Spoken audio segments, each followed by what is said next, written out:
Traditionally, the aims of art and science are viewed as being very different, but throughout history, illustration has played a crucial role in conveying scientific knowledge. So please join me, evolutionary biologist and science communicator Dr. Chris Freelance, for this episode of my 5-part series showcasing key examples of where illustration has been key to communicating new knowledge in the natural and medical sciences. Whenever you go to see a medical doctor or a physiotherapist, much of their ability to diagnose and treat your ailments is underpinned by a thorough knowledge of human anatomy. And chances are, much of this knowledge gleaned during their university years came from perhaps the most famous of all medical texts, Gray's Anatomy. Henry Gray was a surgeon and anatomist. In the mid-1850s, he saw need for an accessible and affordable anatomy textbook for medical students and practitioners, as no such volume existed. While he had written a book, he needed illustrations.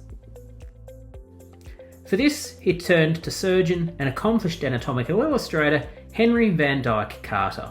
Carter had previously provided illustrations for Gray's career-boosting essay on the structure and use of the spleen, only to have Gray not credit him in the essay.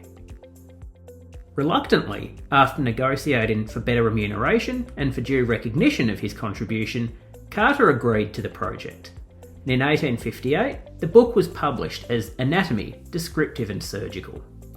From observations made during dissections of unclaimed bodies obtained under the Anatomy Act 1832 in Britain at the time, Carter produced drawings and woodcuts that formed the basis of all illustrations, which in many later editions would become colorised to highlight different anatomical features more clearly.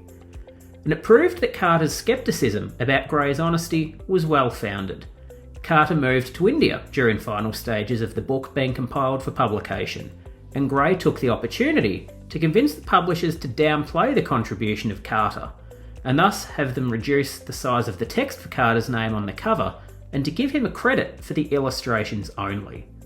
Regardless, soon after publication in Britain, a US version was also published, and after Gray's death by smallpox in 1861, new and updated editions continued to be published, with contemporary experts updating the text. Gray's Anatomy is in its 42nd edition. Today, there are even dedicated student editions that contain additional information on related concepts, including histology or microscopic anatomy, and on pathology. And even in the later student editions, while there are photographs to convey and emphasise certain concepts, illustrations continue to be the predominant visuals. But rather than prints from elaborate woodcuts, these are digital illustrations produced with a stylus on a graphics tablet that are far less labour and resource intensive than woodcut prints of Carter's illustrations, but require considerable skill to produce nonetheless. And the reason for the continued use of illustration, according to a former museum scientific illustrator, is quite simply about effectively depicting what is necessary to convey the required knowledge of a particular anatomical concept. What is shown on the illustration is an exceedingly efficient portrayal of what that student needs to know about that part of the anatomy. While the medium of the illustrations may have changed, having never been out of print in over 160 years, it's safe to say that Gray's vision of an affordable and accessible anatomy textbook has been achieved.